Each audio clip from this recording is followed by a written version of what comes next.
3. Good morning. The 289 FIA car is ending here in a few hours. Just thought we'd talk about some of the stuff on it. The car's finished in really stunning Viking blue. It was painted by a shop here in Scottsdale called Squeegee's. It's a very, very high-end hot rod shop, and they spent a lot of time and stuff on the prep on this car.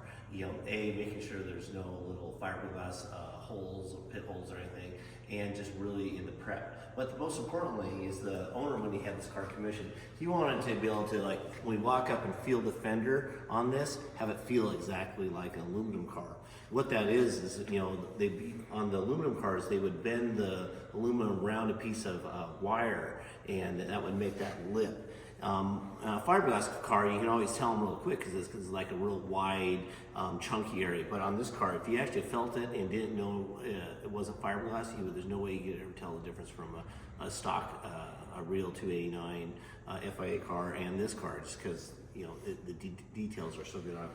The clear coat, when they did it, it's very, very thick and super deep, but you can't even feel the difference in the stripe. It's completely smooth. They did such a great stuff. And as you can kind of zoomed in, you can see how high the luster and quality of this paint is. It's super, super shiny and deep.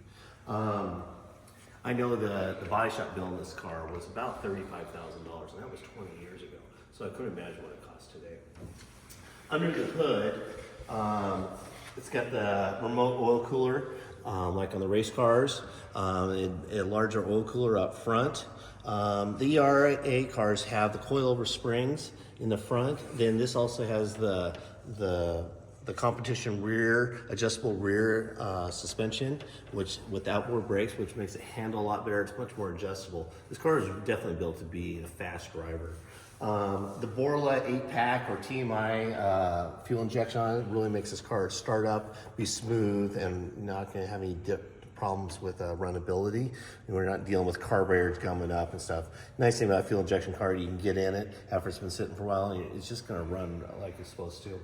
The raw fiberglass gel coated stuff in the engine bay. This is all just like the real cars are, with aluminum side panels. Again, attention to detail on the build on this car was super, super important to the owner. So you can really see how nice and finished everything is. I'm gonna come back out here and close this hood. Inside the cockpit, this has the racing seats. They're cut down lower, so you can put a really big guy in it. There's a guy that's over 6'4", has one of these, and he has lots of room. These cars have a lot of leg room, not gonna worry about that. Behind the passenger seat is an electrical power cutoff, so you can shut the power off on the car. It's down in here. And for storage, the owner also had in the back Optimum batteries back here in the panel back here. Plus he put in jump start or charging posts back in here, so make it really easy. Again, very nicely finished off aluminum panels, fiberglass. Again, as much as like you 289 or 427 or 289 car you could ever get. Just lots and lots of correct details. The splash shield around the fuel filler, the correct knockoff wheels.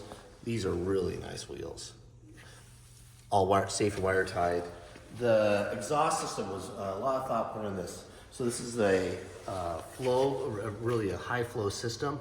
The flutes inside this muffler here are reversed, so for maximum performance. It is loud, it does sound great, and you can tell from the other videos, the car really rips.